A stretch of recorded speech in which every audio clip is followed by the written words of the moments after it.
Mga kapuso, atong ibida ang talento ni ining Sugbuanong mag-aawit nga midaog sa Awit Sa Gugma sa 41st Cebu Pop Music Festival. We have this morning, Margrethe Ellaine Matin-ao.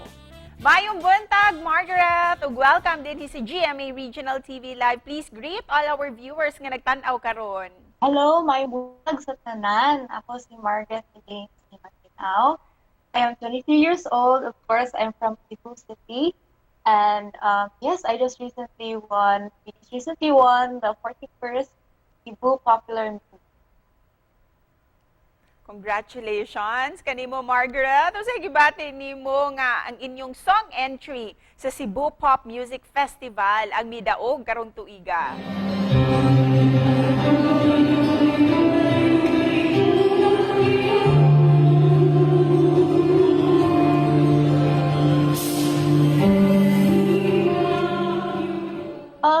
Of course, it's very overwhelming in a positive way because a lot of people have given us their support ever since the beginning of the song. Even before the contest, a lot of people have already did their covers, showed their support. A lot of people told me that the song was beautiful, and so even before the contest, even before we won, I already felt like we were already winners of the contest because we won the hearts of people. So I'm just grateful for that. While you were performing, unsay nagdagan si mong huna-huna that time? Aside from the kulbakay, I was just trying to interpret the song or like just singing the song in such a way that people would really understand the message of the song.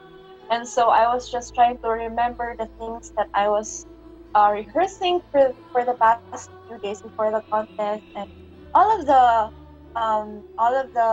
things that the composer told me, like unsa yung inspiration pag make niya sa song. So me as the interpreter, my job was to make sure that the people would get the message of the composer. The crowd was just so beautiful. They were so supportive, and then they actually appreciated the song during the contest. So,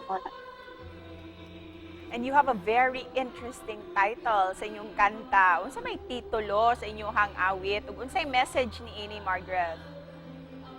okay, ang song na mo is Do Re Mi Go Ra Mi. Basically, it's all about being in the friend zone. But what makes the song beautiful is its creativity, its playfulness. So, di ba, Do Re Mi, like we all know Do Re Mi Fa Sol La Ti Do.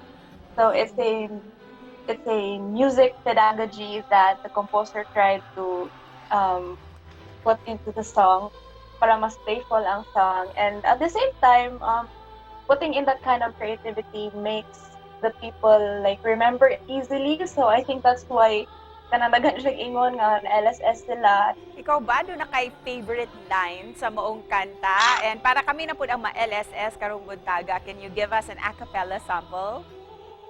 Okay. I think my favorite line would be the last few lines of the chorus, which was, kinahanglan pa bang masakitan, aron mong makita ng pasola tinuray.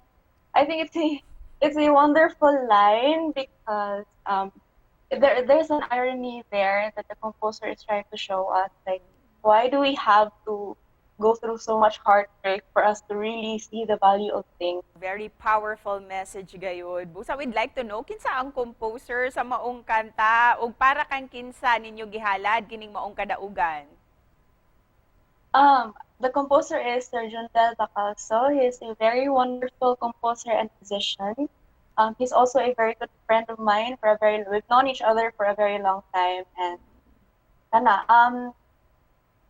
basically he wrote the song not for a specific person. It's for everyone. The song should induce LSS gyud. Dapat LSS gyud ang listener ana. And dapat maka-understand pod sila nga when we write songs, it's a way for us to show our creativity. Before we end this interview, what's your message ilabi na sa mga aspiring singers and composers diha? For those aspiring singers, composers, musicians, what's really important lang jud is for you to enjoy what you are doing. Kay, it's a difficult craft to be in. It's not as glamorous as most people will think. It's not as easy as most people think. So just try to enjoy the process. Just try to enjoy the learnings that you get like all throughout your journey. And of course, every time you make a song, every time you sing a song, always, you sing or make the song with your heart because that's what makes the song worthwhile. So Daghang salamat, Margaret. And once again, congratulations. thank you. Thank you so much.